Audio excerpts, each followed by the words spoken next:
Patuloy na pinaghahanap ang isang person under police custody na nakatakas sa Taytay Rizal Custodial Facility. Magbibigay din ng pabuya ang Taytay Police sa sinumang makapagtuturo sa kanya. Si Isaiah Mirafuentes sa detalye. Nakatakas ang tatlong person under police custody o PUPC sa Taytay Rizal Custodial Facility. Ito'y matapos pagtulong-tulungang iangat ng tatlong preso ang yero ng kulungan kahapon ng madaling araw. Nakipagsabuatan ng tatlo sa kanilang mga kasamahan sa loob ng kulungan na nagsilbing lookout. Balik kulungan naman ang dalawang pugante matapos muling mahuli ng mga pulis habang pinaghahanap ang isa pang nakatakas. Immediately, nag-create tayo ng tatlong tracker team para at least matrack itong tatlong nakatakas na eventually nga nagresulta dun sa pagkahuli nitong dalawang nakatakas. Isa sa kanila ang may kaso ng paglabag sa Section 11 ng RA 9165 at ang isa naman ay ang paglabag sa Section 5 at 11 ng RA 9165 o Comprehensive Dangerous Drug Act of 2002.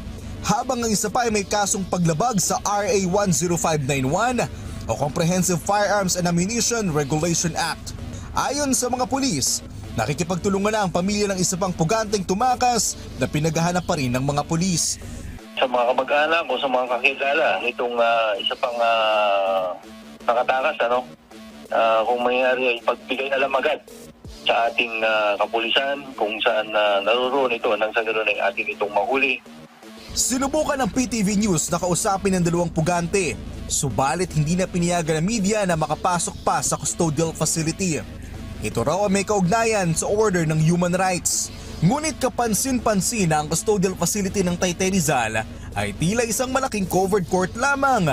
Gawa sa pinagdikit-dikit na kinakalawang ni yero ang dingding at ang iba pang bahagi ay tinapalan lamang ng trapal. May mga CCTV naman na nakakabit sa lugar.